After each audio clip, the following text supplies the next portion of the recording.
we have before us the opportunity to forge for ourselves and for future generations a new world order. Good evening, folks. You're listening to the Hour of the Time. I'm William Cooper. Is against the wall. The chair is against the wall.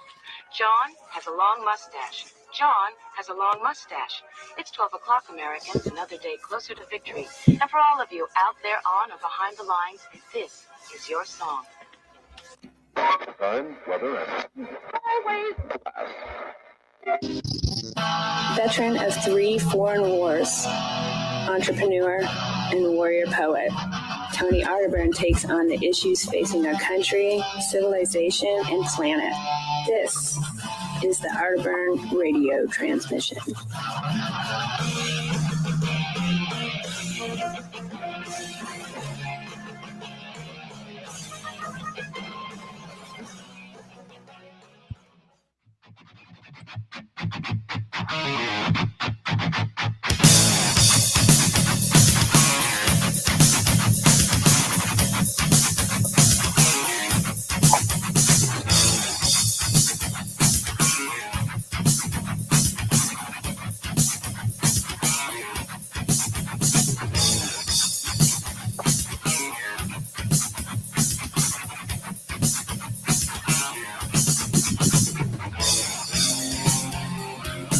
We are transmitting worldwide, live from the green room in sunny California, along with my co-pilot and co-host Beans the Brave. I am your host, as always, Tony Arterburn, broadcasting in defiance of globalist goblins, the neocons, and the new world order. I'm using some new equipment today, and I'm on the road, so I'm hoping that if you're in the chat, just let me know that the audio's coming through okay. We're going to jump into some stories today. I was on the plane yesterday coming out from Dallas to Los Angeles, and I've made myself get into paperbacks and actual books again. I love books, and I carry my Kindle with me, and I've become so reliant on it. And I had the opportunity to dive back into an old Jim Marrs book. It's called Rule by Secrecy. And it's about secret societies, about groups like the Trilateral Commission, the Council on Foreign Relations, the Illuminati, other things, the secret societies and secret orders of things. And I was sitting on the plane, and I didn't use the Wi-Fi. A lot of times I'll use the Wi-Fi and check my messages and stuff, but I didn't this time. I just took the opportunity not to be bothered. And it's funny, Beans is over here in the chair next to me. She's making herself a little nest. But I found myself enjoying the fact that I wasn't being bothered, and that I wasn't hooked up to any electronics. And I was just soaking in the work of Jim Marrs, and I'd forgotten just how well researched, how balanced, and again, the depth of knowledge that we just so lack today. And being in alternative media, being in the realm of the conspiracy theory of history and all the things that I proudly do, we are inundated with stupid. I'm sorry. It's so much clickbait, so much misinformation. And there's like 5 different stories today about the fallout of the assassination, the murder of Charlie Kirk, and how it's affecting our paradigm and our reality and how we view the world. And I think that's really important. But at the same time, I think it highlights, and I was texting with Melissa earlier, I think it highlights just how strange, how dumbed down things have gotten, because in the wake of that, I thought there was some really good research done. And then also just massive amounts of clickbait, massive amounts of nonsense, of BS, just to get ahead of the pack, so to speak, to stand out, to get more views, to get more downloads, or whatever it is. And I find that to be, we're so we made such a departure from where we were with people like Jim Marrs, who died in 2017. And just sitting there reading, I read the first 2 chapters of Rule by Secrecy, and just in those 2 chapters alone, like the dense amount of history, and we forget because we're on this crazy timeline where we're just bombarded with stuff. Every week is a new cycle of the new thing, but we forget there's a whole past. There's a continuity of events and cause and effect that roll back and create our current reality. So I think it's important that we talk a little bit about that in the coming weeks. I want to focus more on real history, hidden history, what I can prove, or at least the best evidence of things. I've listened to several podcasts in the past few days where I just go, what are you even talking about? I don't understand it. I know that there's a big need for, the monetization of information, especially when it comes to alternative media and things like that. But it has gotten, I think really this is beyond that. It's probably more in the realm of something epical happened, something terrible has been injected into our discourse and into our reality, and they cover it up by just throwing everything at it. It's something David Knight said a long time ago. And, you take the truth, and the truth is a loaf of bread, and you give it to somebody, but you throw a roach in there and say, hey, enjoy your loaf of bread. Well, that roach ruins everything. And I think that the proverbial roach is out there writ large in the headlines, ladies and gents. I'm going to check the comments, make sure that I'm coming in loud and clear. Yeah, I just, sounding good. That's good. Thanks, Guard. Yeah, Guard says I'm sounding good. I just wanted to make sure because on my headset, I normally can hear myself, but I'm on this portable Rodecaster mic today. Well, again, it is the 25th of September, 2025. Let's jump into what I think is important today. And a lot of that, I was on the David Knight show this morning. I think, we forget with all of the events happening, everything unfolding. It's kind of there's a lot of distractions. You have different things calling your name. You want to look at that, look at this. And I try to stay as focused as I can on the geopolitical issues, the big macro picture. And folks, I'm telling you, I've never seen anything like this. We are living through history. You're watching the controlled demolition of the current monetary order, which is no small feat. I mentioned that on the show with David today. We're going to talk a little bit about gold and silver and Bitcoin today, but something about the market conditions pushing the prices of these commodities, I think says everything about where we're headed. And I want you to pay attention to this because I know the average person is hurting right now. There's an article up I'm going to read from Zero Hedge from the Michael Snyder Economic Collapse blog about what people are really putting emphasis on and importance to right now. And it's their pocketbook and their inability to get ahead. But there's something happening right now. And I think that the major financial networks are not going to talk about this because it really upsets the paradigm and what they want to sell you, which is, happy days are here again and all is well. And it just, put your head down and follow the advice of the oligarchs and everything's going to be okay. I found this article highly interesting. This is Kitco. And again, we're going to get into this and a little bit of Caitlin Johnston's take on something interesting in the wake. Also, one of the things that really did happen in the wake of the Charlie Kirk assassination that I think is a one of those signposts that I always talk about. Like there's the Twilight Zone always stuck with me, Rod Serling. It's just signposts up ahead. It's the Twilight Zone. It's a marker of time. Here, let me put this up on the screen. This is Kitco. All right, one second. Always good to be my own producer. Yeah, this is Kitco. Gold's gains are historic and unnerving, and represent a deliberate recalibration of the global order. This is SPI's Stephen Ines.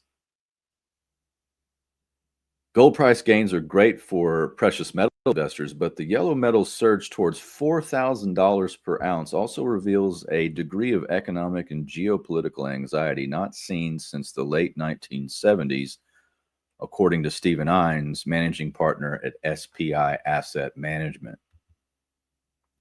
He says, quote, "Gold isn't just climbing, it's blazing a trail that feels both historic and unnerving.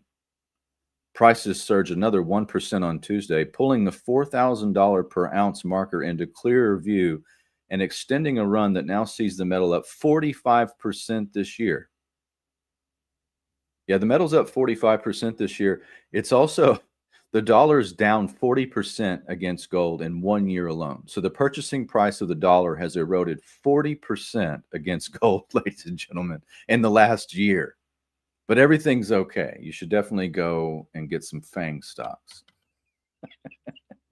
In doing so, gold has extended past its inflation-adjusted peak from 1980, scaling above every keen psychological resistance and pressing higher into uncharted territory. Ines said the yellow metal's momentum isn't just about inflation. If it were, the bond market would be sounding alarms with spiking long-dated yields and a steepening curve, he said. Instead, gold's rise is feeding on a cocktail for far stronger central bank accumulation, capital flight from fiat currencies, and geopolitical hedging that reeks of systemic mistrust. Well, that really sums it up. Just a paragraph of, everybody, why is gold up? Where's it going? Well, it's a cocktail. Central bank accumulation, capital flight from fiat currencies, and geopolitical hedging. And I love that. I used that word a couple of weeks ago. It reeks of systemic mistrust. And what is everything built on? The markets love certainty, but what they love more than anything, folks, what markets really love, if you want to have a thriving, healthy economy, trust. That's why you have, the breakdown of order so easily in a third world country or a banana republic. It's so easy to lose everything overnight because of the lack of trust. Nobody knows who to trust. That's really the basis of civilization, and Western civilization especially, is property rights, trust, and the ability to rely on something that is done today will be like that tomorrow. This is not since the chaos of 1979, when investors gave up hope of taming inflation and gold more than doubled in a single year, have we seen such a ferocious and sustained change. But this isn't just an inflation panic. Unlike 2011's rally fueled by quantitative easing and fear of money printing, this move feels more calculated, more anchored in sovereign choices rather than retail frenzy. It's exactly what I've been saying since 2022. And I think we're still dealing with the fallout of that. And I'm going to talk a little bit about, there's an article on antiwar.com I want to talk about regarding the Russia-Ukraine, the never-ending war. It's like the never-ending story. We're going to get into that. Something happened in 2022 with the invasion of Ukraine by Russia, and that is the massive increase in de-dollarization. And when that happened, folks, there's another metric that kicked off, and I watched this really closely. At the time, Jerome Powell, the head of the Federal Reserve, they were raising interest rates starting in the end of 2021, I believe. And he raised interest rates faster than any other Fed chair in history, trying to curtail the massive amount of unprecedented trillions upon trillions that were dumped into the market from the great scamdemic. And I remember watching this, and they would raise interest rates and then gold would go up. And that's never happened before, to my knowledge. If you're a gold bug like me and you study history on the monetary system, normally when there's a move, and that's why he mentions 1979. This is the head of the Federal Reserve in 1979 was Paul Volcker. they raised interest rates to the teens. Gold was $35 an ounce in 1971. It was $800 an ounce at the end of 1979. The reason being is because we had runaway inflation. And so they raised interest rates to the teens. That helped, at least at that time. Of course, there was you're dealing with a much smaller crisis because the debt of the U.S. was only about $1 trillion at the time, not $37 trillion with unfunded liabilities and the quadrillions or whatever it is. But you had that pullback in gold and silver in 1979, but the opposite happened, and I'm not alone in noticing that. So this started to have this departure where gold no longer acted like it used to. And now we're starting to see this kick in with silver as well, which I want to talk about.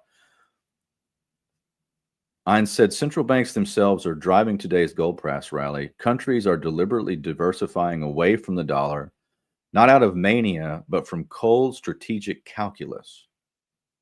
Beijing's decision to open Shanghai as an alternative vault for official reserves is more symbolic than structural, yet it broadcasts a loud truth. Any adjustment to the architecture of the global financial systems carries with it an implicit bid for gold.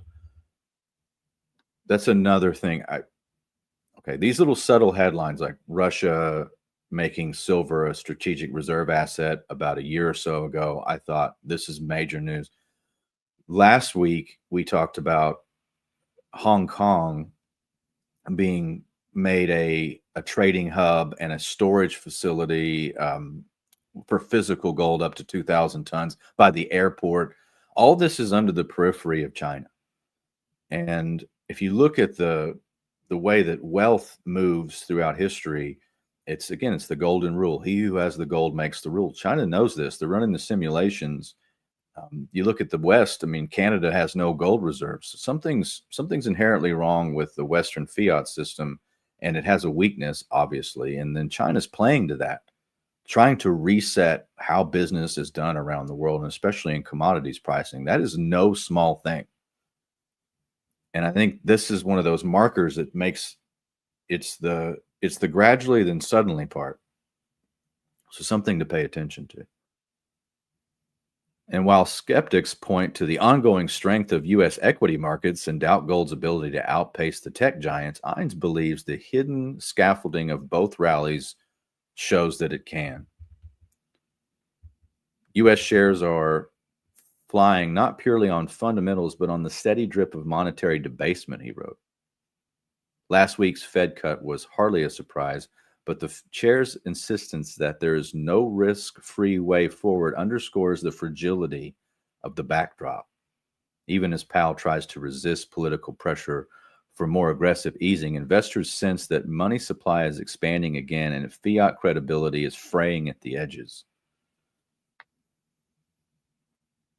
Well, that's just it, isn't it? You have a fiat system around the world that is dying. I mean, this isn't alarmist rhetoric, folks. You know me. I'm not trying to just throw something out there for effect.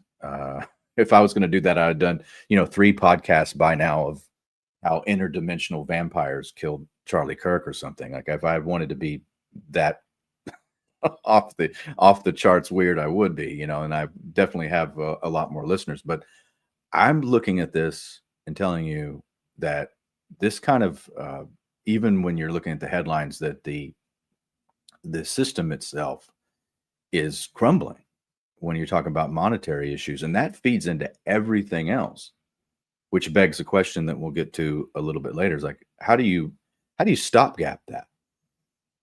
If you're in charge of the hegemonic dominant dollar system, how do you stopgap, at least temporarily, a flight away from the dollar? As Gerald Celente says, when all else fails, they take you to war. He says, that's why it isn't just about traders chasing momentum. It's about central banks, sovereign wealth funds, and long horizon investors quietly shifting their compass towards hard collateral. Yeah, the hardest money wins, folks. Gold always wins. Hard money always wins in the end, whatever's the hardest money. And you can window dress and do a lot of other things, and definitely can get at least seemingly very wealthy on paper doing a lot of other things. And God bless you if you can. But the historical shift that we're in right now, this needs to be paid attention to. If 1979 was a firestorm of fear and 2011 was a retail panic wrapped in QE doubt, then 2025 is shaping up to be a deliberate recalibration of the global order. The lesson from history is the same. Ignore gold's message at your peril. Yeah, at your peril. Everything that is changing right now, I think, is the culmination. It's the quickening, if you will, of everything that has gone on since 1971. I can't emphasize this enough. We're talking about, parapolitics, precious metals. These things flow together. If you go back to the 1970s, which are a good indicator of what happens when you depart from a metallic system and go to a fiat system. Like I said earlier, gold was close to $800 an ounce at the end of 1979, but you got to adjust that for inflation, folks. Okay, so you have inflation and loss of purchasing power inside of that. So we crossed that metric just about, I think, 3 weeks ago, where that adjusted for inflation amount. So the 879, end of 79, 80, adjusted for inflation was about 3,600 or so at the price of gold. So we crossed that Rubicon. So gold really is, in terms of dollars and in terms of value based on the monetary system, is at its all-time high. Silver, however, is nowhere near that. And from my own business and what I'm seeing right now, just a little bit of intel, and I think other dealers are seeing this, and we're buying a massive amounts of silver. Okay. Silver's coming in. Like I did 2 hours at my shop in Denison, Texas yesterday, just working the counter, 5 transactions. So there was 5 transactions. Of the 5 transactions, 5 of them were silver buying. So just, 20 rounds here, a 10-ounce bar, a kilo bar, whatever it is, I'm buying it. People are just selling that silver. There were no buyers for silver, but the price continues to go up. And the reason it does is because institutions are buying.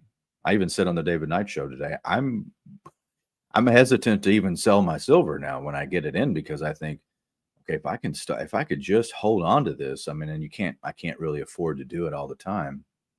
As a dealer, you have to move. It's about speed and getting it out the door, and pricing that in for your margins so you can make payroll. But I think, gosh, if I could just keep it, if I could just hold on to it. And I do that a lot with like the silver dollars, and I may stop selling the sterling silver that I buy. I may just leave that alone. I may just set it aside and put it on the balance sheet.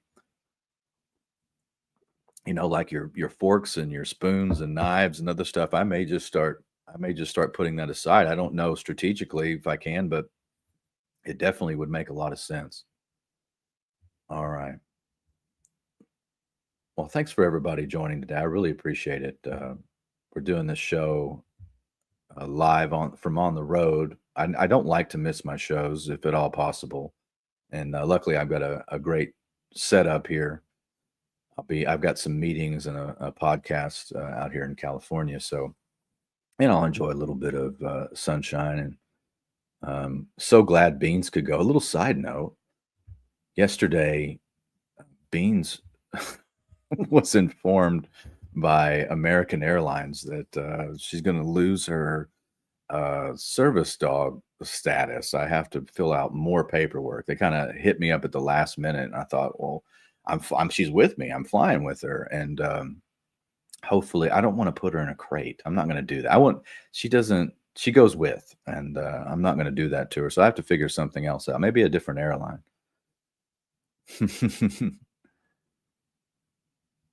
Melissa asks, a Mohawk Wild Woman says, "Where are you, Tony?" Where are you? Well, I'm in California. You know that.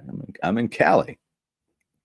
We got a meeting with some podcasters too this week. Maybe somebody you know. I'm gonna definitely meet with Sam Tripoli out here too. Just checking the. Oh, that's really nice. Harp says, "Ain't no sunshine when you're not on." Oh, I appreciate that. Kenny F. and Powers, hi Tony and Beans the Brave. Good to see y'all. Always good to see Guard too. I try to put as many stories as I can here on art, so I definitely I'll check the comments and then we're going to keep on.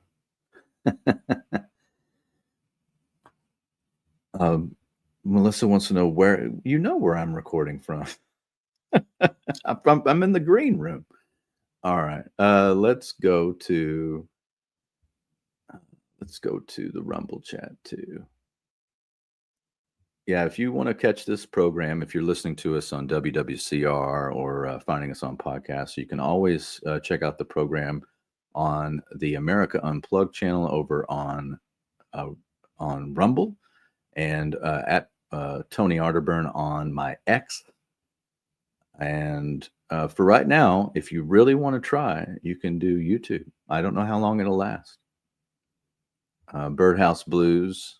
The Mahogany Man. Really nice studio. It's not mine, but I have the privilege of using the studio. So all right, let's keep it going. Yeah, I was looking at the Twitter account or X account of Gold Telegraph, and first thing on there, just scrolling down, was that the Bloomberg had done a story on the Shanghai Gold Exchange connected to Hong Kong. I go, exactly. That's what I've been talking about. So at least somebody else is seeing the same thing I am. Okay, let's jump around here a bit. I saw this over on LouRockwell.com, and we can at least have a conversation on, let me put this up on the screen. Let's see. We always have a conversation on how strange this is. In many ways, this is, I think, good for the discourse and at least get some conversations going. I like when we have some, what does Thomas Jefferson say about revolutions are like a storm in the atmosphere? Well, I think a lot of political revolutions can be a good thing, and revolutions of thought can be even better. You should always question narratives. You should always question yourself. Why do I believe this? It's like, I believe because I read so much Pat Buchanan and because I saw the evidence in front of me as a young man, like that free trade policies were awful.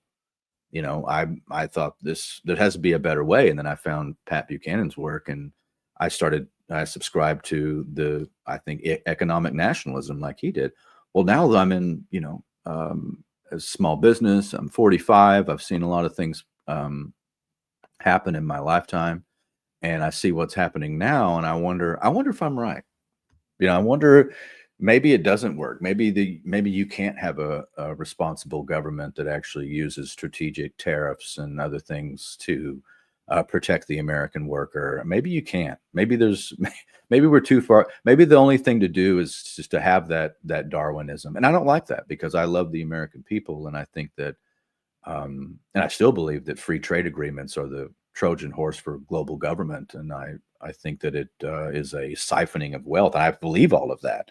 But in a classical sense, perhaps I'm wrong. And I don't, mind questioning my own beliefs there, especially in the wake of, us using tariffs as another way to weaponize the dollar. And especially when, I guess modern politicians don't believe in math.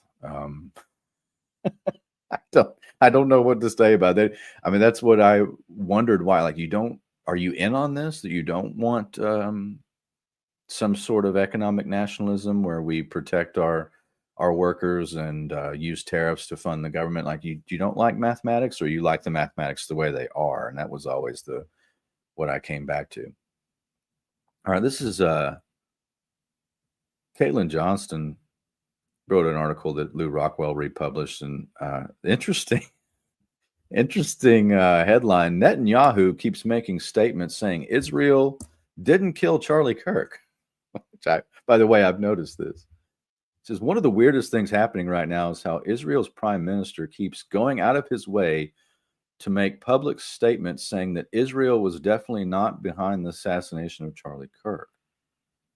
In a 2-minute video uploaded onto his Twitter account on Wednesday, Netanyahu complained that somebody, quote, has fabricated a monstrous big lie that Israel had something to do with Charlie Kirk's horrific murder, saying the allegation is insane, it is false, it is outrageous, and that Charlie loved Israel.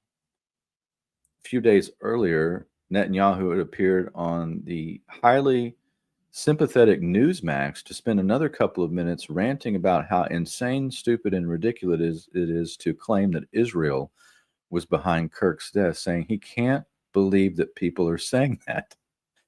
Well, I mean, okay. Well, there's a lot of, if you're plugged in to beyond surface level, if you're not being fed the news, like that's why it's a news feed, ladies and gentlemen, you're being fed the news like you're like a trough. If you're not doing that, and maybe you question things and look around for a little while, or you realize that the dancing Israelis and that were arrested on 9/11/2001 were detained in federal prison by authorities for 70 days and then released because they had ties to Mossad, and then went on Israeli television and said that they were there to, quote, document the event and things like that. I mean, little things. Or the, USS Liberty or other things that were whitewashed by the White House of the Johnson administration in 1967. Just things like that, make you question what, what a foreign government will do to further its cause or its narrative or whatever. And I think these are open questions. But it's interesting that he would go, it's kind of like Shakespeare. Methinks thou dost protest too much. I don't know what, I've never seen them act that way. This is what Caitlin Johnston says. This is like repeatedly going out in public to yell, I did not have a sex dream about my cousin, so that nobody thinks you had a sex dream about your cousin. People are going to walk away with a strong impression that you probably did.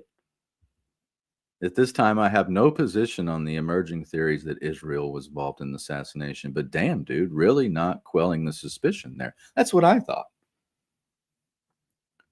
And,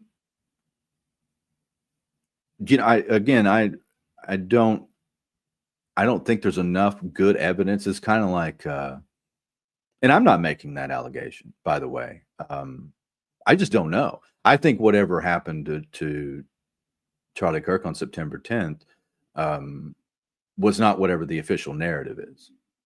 I mean, seriously, folks, read the transcript of the supposed shooter, the Tyler guy. Read that with his furry partner or whatever it was. That's a AI generated. So the symbology too of the Mauser, and I have so many questions. Like, this doesn't make any sense. So official narrative is kind of like Vegas or Stephen Paddock. Once it's absorbed into a 3-letter agency or whatever, like, you're never really going to know. And then you have so much disinformation, which I think is a good conversation to have, because I love alternative media, but Mike, we have just descended into this cacophony of weapons grade degeneration of thought. And it's almost like there's several things going out, just making it, poisoning the well of any good research, because it becomes so outlandish and so over the top,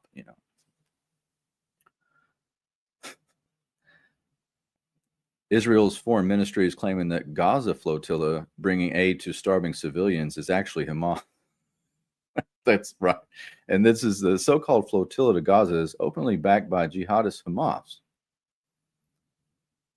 Yeah, this is another part of the flip and script of the narrative.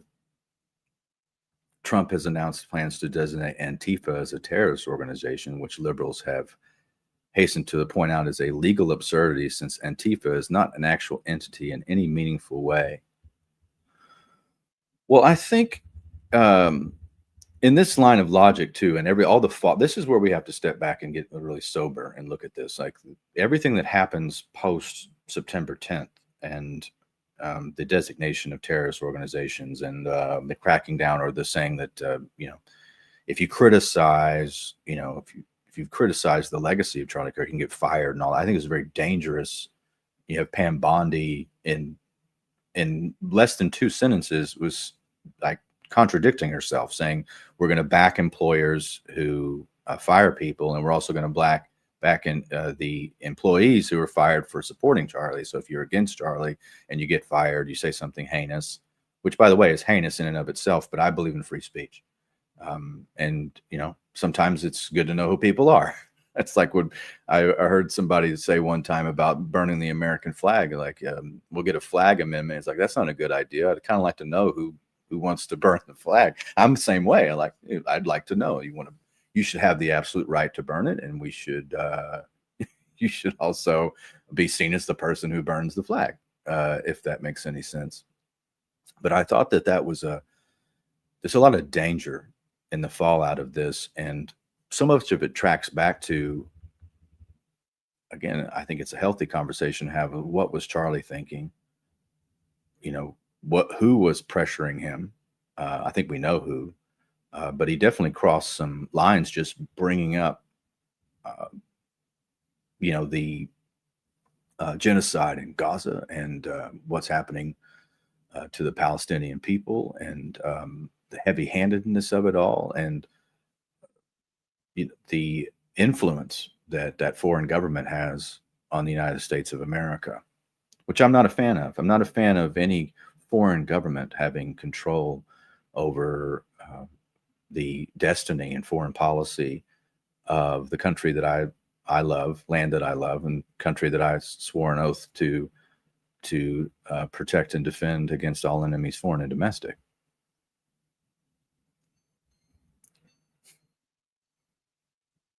And she goes on to say, since I began criticizing the Trump administration's aggressive assaults on free speech in the wake of the Charlie Kirk killing, I've had American rightists falling all over themselves in my social media notifications, trying to justify government censorship. Yeah, they really do. Isn't that sad to watch? Because I'm of the right. I consider myself, I'm from a way, way back. I'm a paleo conservative, John Birch Society member, still am proudly. I love, I consider myself a devotee of Gary Allen, who wrote None Dare Call It Conspiracy. And his take was that, on the spectrum of left and right, in the traditional sense, what they want to teach you in government schools is that, to the left is communism, and then to the right is Nazism. So the further right you go, you're a Nazi. The further left you go, you're a communist. And Gary Allen said, no, actually, the further right you go is no government. And the further, everything is on the left that is totalitarian, because that's social control, that's central planning, that's Karl Marx. No matter how you slice it, you can have National Socialism, you can have International Socialism, it doesn't matter. It's still on the left. So you go to the right. So I consider myself, as I get older, that's why I mentioned things like free trade, and I'm willing, and I still have what Aristotle, said, that the mark of an intelligent mind was the ability to entertain 2 ideas at once without accepting either. You can entertain the ideas. So I'm of the old right, and they definitely are falling all over themselves to push for censorship, which I think is the whole point. Right? Said yesterday I had multiple Trump supporters try to tell me that it should be illegal to lie, and that anyone who tells lies should be stopped from lying by the government. One of them told me he's an anarchist.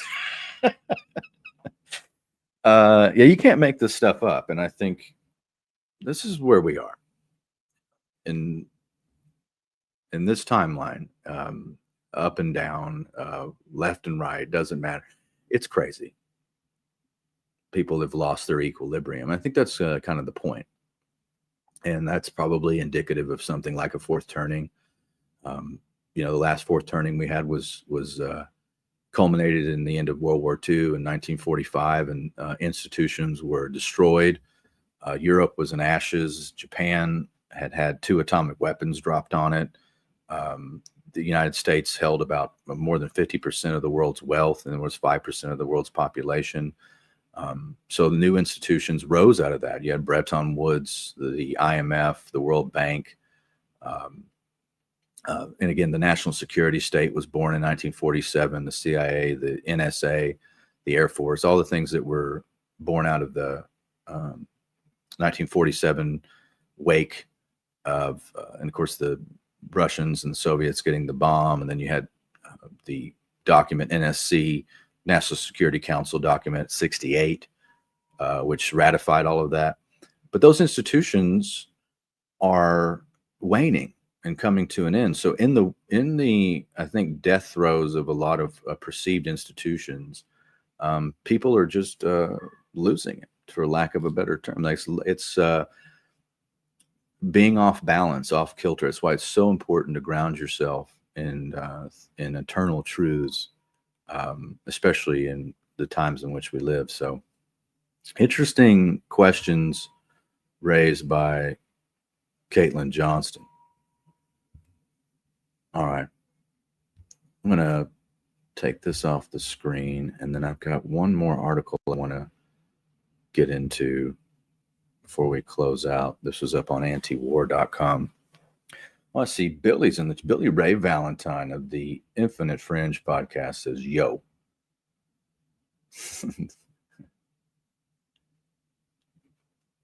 I'm looking back through the comments. I'm trying to do better at getting into the comments, because I will get going on articles and then look up and realize I just didn't get to everything. Yeah, Mohawk Wild Woman says, why did they take down the crime scene? Only the FBI. I know. Same thing. It's the same thing with Vegas. Kenny F. Power says, I asked my magic 8-ball. It says all signs point to Israel. Yeah. Well, I mean, what's the positive of all this, by the way? And it's one of the reasons, like, I wanted to go back to source material. That's why I started buying, like, I'm just going to, from my library, I'm buying all the old, anything in copy that I can get of Jim Marrs. I reorder some James Perloff books, Don Jeffries, the real research that was done. That made broadcasts like mine possible, where I can mix a little bit of political headlines and mainstream narrative with parapolitics or the conspiracy theory of history, and a little bit of alt finance and alt history. It's good. And I stand on the shoulders of those guys, or David Knight. I get the privilege of talking to him every Thursday, and I've watched him for years, and I get to talk to him. The people that paved the way, and we need to have a little bit of something to ground ourselves on. That could be, your faith, or every day I read 2 pages of the Bible. It doesn't make me a pastor or anything. I'm just saying I do that, staying rooted in Western civilization, and my faith and spirituality and other things. I read Joseph Murphy, I think, is another important person in my life to remind me that the reality that is out there is created by us. The words we use, what we pay attention to, even quantum physics says that, like, what you observe, like the observer in so many ways creates the observed. Like, we make this reality. I think a lot of the reality we have now is a manifestation of some real, some things that have happened that have been traumatic, like 9/11 or whatever you want to, the Charlie Kirk shooting. Somebody's ringing me, but I'm not sure how to answer it. You guys might have to put up with it. All right. Let's jump into the last article of the day. This is antiwar.com.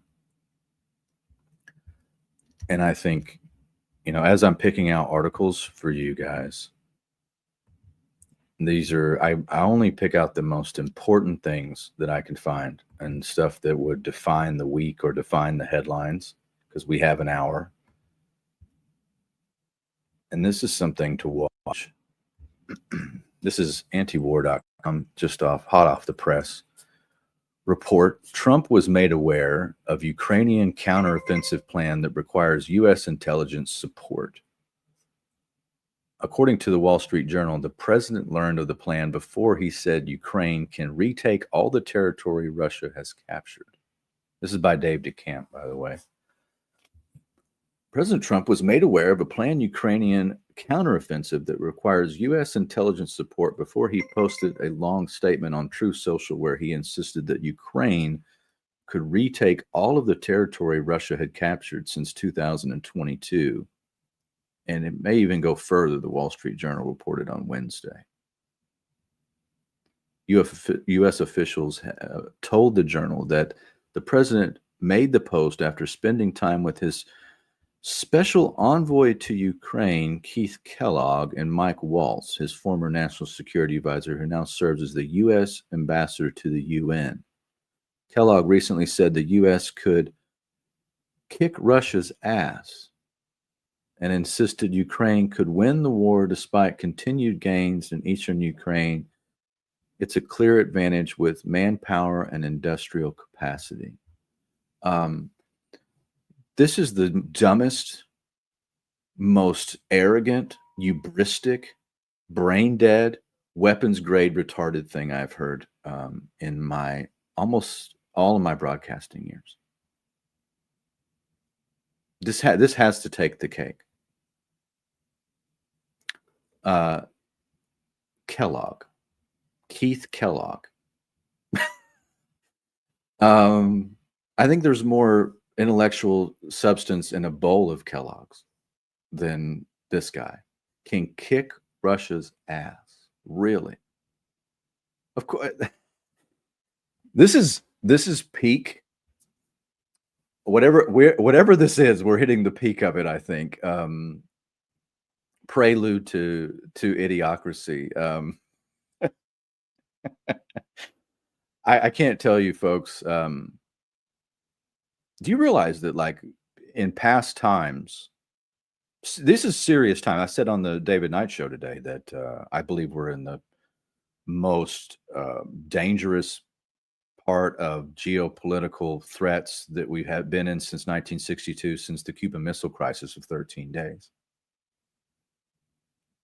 And you didn't have that kind of rhetoric coming out of Washington. You had JFK, and you had high rhetoric, you had thought, and that's why we didn't die in a nuclear exchange. That's why we weren't incinerated by thermonuclear war.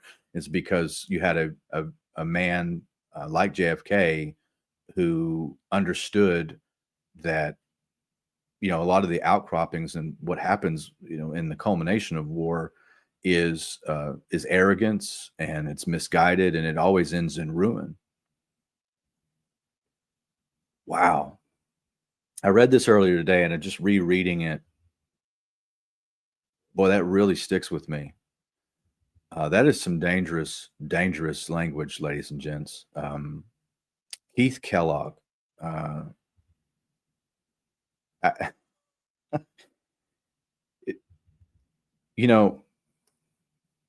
If you don't know anything about war or geopolitical strategy or history, I guess that makes sense. It's like you're in a football game. I guarantee you, Keith Kellogg has never seen someone die in front of him. He's never seen a crying child standing in the rubble of something that's on fire. He's never seen a mother ripping out her own hair because her kids were lit up at a checkpoint. He's never smelled dead bodies. He doesn't know what the hell he's talking about. And that's like a lot of these type of people that get to where they are. And maybe they never learn because they just use your children and your family members as cannon fodder because they're expendable, because you're not part of their cocktail parties and you didn't go to their schools. And apparently this guy's super smart because he uses that kind of rhetoric. Hard to watch this, folks. U.S. officials said that Trump issued that statement in part to pressure Russian President Vladimir Putin to make a deal, since there has been little progress since last month's Alaska summit. Can I ask anybody, can we just be honest with each other? What is the deal that needs to be made? Here's a thought. Stop. That would be good. The territories that voted themselves, because they're primarily Russian speaking, you could allow, because we worship democracy as a god, don't we? Isn't that our God that we worship? Don't we do that? Aren't we supposed to bow down and worship at its feet? They voted, let them have it. It's one of the things that they tried to figure out, like self-determination at the end of World War I. And they're like, oh, you could just, that's when they made Big Poland. And they're like just carving stuff up on a map because they tricked the Germans into the armistice. And then they stuck the knife in. And you had this scene, this has really happened, by the way, where you had Woodrow Wilson, who didn't come over to the Treaty of Versailles conference with the Secretary of State and diplomats. He came over with Colonel Mandel House, who wasn't a colonel, who was his handler for the banking establishment. That's who he brought. And they had these big maps laid out in the floor.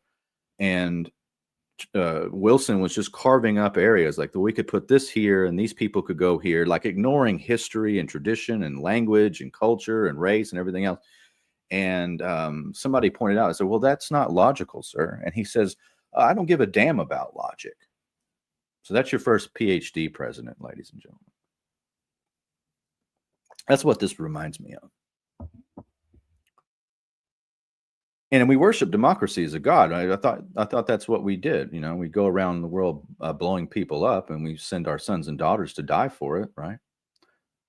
I thought that's what it was all about. That's interesting. The fact that Ukraine, quote, the fact that Ukraine is being encouraged in every way to continue hostilities, and the idea that Ukraine can win something back, in our view, was a mistake, said the Kremlin, Dmitry Peskov. The situation on the front line speaks for itself. Yeah, again, I'm not defending Russia, but there's a reason why wars start. And you could probably disagree with me. I mean, if Russia wanted to, it could do a lot more damage. It used to own Ukraine. That's part of it. I mean, technically, that's what it means, is borderland. That's what Ukraine, the word Ukraine, means. And it's hard to get off into this territory without looking like you're defending Russia. But at the same time, I mean, there's been provocation after provocation after escalation, and we lied at the end of the Cold War. And the Secretary of State, James Baker, promised Gorbachev verbally that we would not expand NATO. And we did.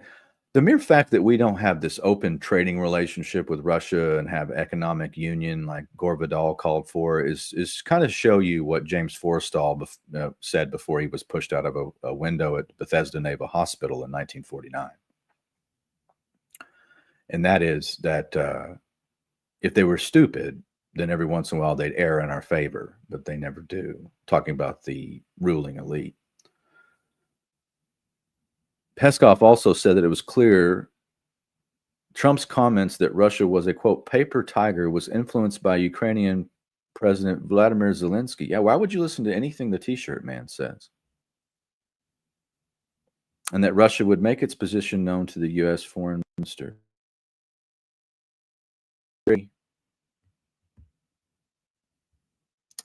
I voted for peace and all I got was this lousy Armageddon. I pulled this up earlier too before we close out. Here's some food for thought. Civilian casualties.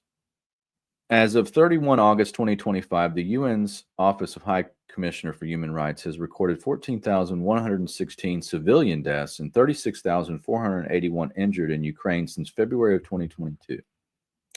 And that's high. But here's some other stats. Center for Strategic and International Studies estimates 250,000 Russian soldiers killed, with over 950,000 total casualties. This is a real war, folks.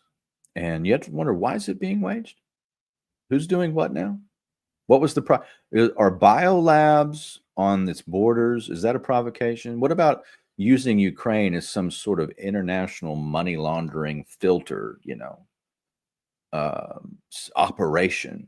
It's the breadbasket of Europe, If the Chinese were running operations and putting biolabs just off of our border in Mexico, off, maybe in Laredo or on the other side of El Paso at Fort Bliss, do you think that we'd have a problem with that?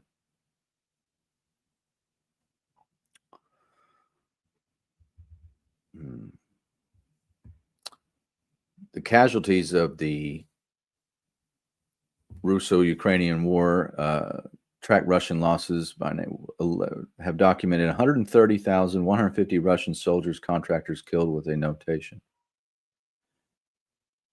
77,403 Ukrainian fighters killed and 77,842 missing as of 9 September 25. Yeah, lots of different. I'm reading different studies. I pulled up about 5 different studies. It's a massive bloodletting. But let's just continue it by all means.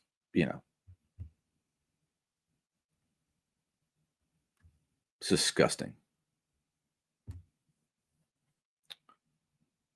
Zelensky addressed the General Assembly on Wednesday and made an appeal for countries to provide him with more weapons and to fuel the conflict.